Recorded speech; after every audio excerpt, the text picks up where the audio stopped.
কাজ নেওয়ার পরে একটা প্রধানতম ইচ্ছা বা প্রায়োরিটি ছিল হলো গিয়ে যে মাঠগুলো ইমপ্রুভ করা, আর মাঠগুলা যদি ইমপ্রুভমেন্ট তার সাথে যদি কোনো নতুন মাঠ আমরা করতে পারি ওই ব্যাপারে আমরা চিন্তা করছিলাম। তো যেহেতু এটা আমাদের নিজস্ব জায়গা এবং এটার একটা প্ল্যান ছিল, এখন আমরা মাঠে যত তাড়াতাড়ি এটাকে আমরা শেপ দিতে পারি, মাঠের শেপ, এটা আমাদের একটা প্রায়োরিটি। তার মানে আমাদের যে স্টেডিয়ামগুলো সংস্কার করার কথা ছিল ওটার সাথে এটা একটু ইনক্লুড হবে।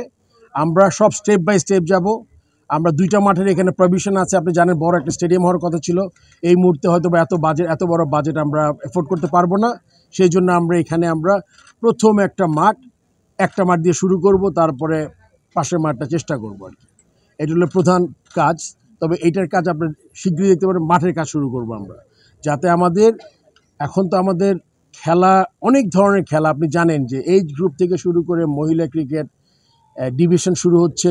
সো অনেক খেলা আছে, আমাদের মাঠ দরকার। এই মাঠের জন্য আমরা চিন্তা করছি। আমি এই মুহূর্তে বলতে পারছি না, আলোচনা হবে, বাট ইনিশিয়াল যে চিন্তা, আমরা মাঠটা তৈরি করতে পারি কিনা। আমাদের তো অলরেডি আমি আগে এটা উল্লেখ করেছি যে আমাদের একটা কনসালটেন্সিতে আমাদের একটা টাকা ইনভেস্টমেন্ট হয়েছে। আমরা ওইটাকে ধরেই যাতে বড় কোনো চেঞ্জেস না করে, কেননা হয় কি আপনি তো একদিনে সব করতে পারবেন না। প্রথমে মাঠ ড্রেসিং রুম তৈরি করবেন। ওদের যে প্ল্যান ছিল, চেষ্টা করবো, আমি এক্স্যাক্টলি ওদের প্ল্যানটা এখনো দেখি নাই, এটা আমার আসলে কথাটা বলাটা ঠিক হবে না।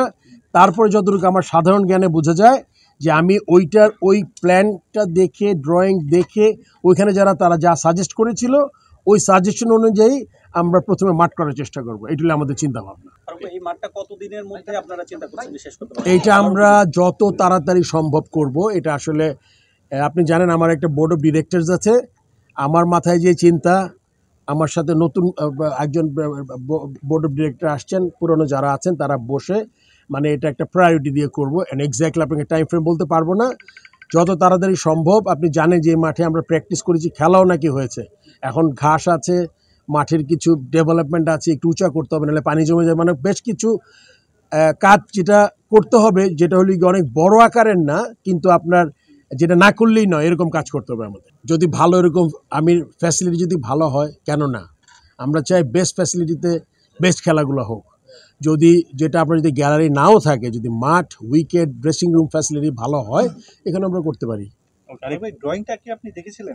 এখনো দেখি নাই। আমি প্রথমে একটু আইডিয়া পেয়েছি যে 2টা গ্রাউন্ডের জায়গা আছে, প্র্যাকটিস ফ্যাসিলিটি জায়গা কোথায়, এগুলো জাস্ট একটু চোখে দেখেছি। এখন প্র্যাকটিক্যালি দেখলাম, এখন এসে আবার ড্রয়িংটা দেখে আমরা একটা আইডিয়া তৈরি করি। মাঠ করতে তো নৌকা বা স্কোয়ার শেপ দরকার নাই, বা মাঠ করতে তো ওভাল দরকার আর কি। সো মাঠ করতে জাল দরকার, সেটা আমরা করবো। ইটস টু ফার, এখনো 2031, প্লাস আপনি জানেন যে আমাদের মাঝখানে নেক্সট ইলেকশনের আগে বোর্ডের আর বোধহয় 1 বছর সময় আছে। তো আমাদের মনে করেন যখন পূর্ণাঙ্গ কমিটি যারা আরেকটু লম্বা সময়ের জন্য আসবে, তাদের জন্য কাজটা করা একটা টার্গেট করে কাজটা করা তাদের জন্য সুবিধা হবে। এই যে ক্রিকেট বোর্ডের ক্রীড়া মন্ত্রণালয় আছে, সবাই মিলে একটা ডিসিশন নিতে হবে। আসেন, না থ্যাংক ইউ। ফাইম ভাই কোয়েশ্চেন নিবে, টেকনিক্যাল কোয়েশ্চেন যদি করেন তার জন্য সুবিধা হবে। দিস গাইজ মাঠের মানুষ।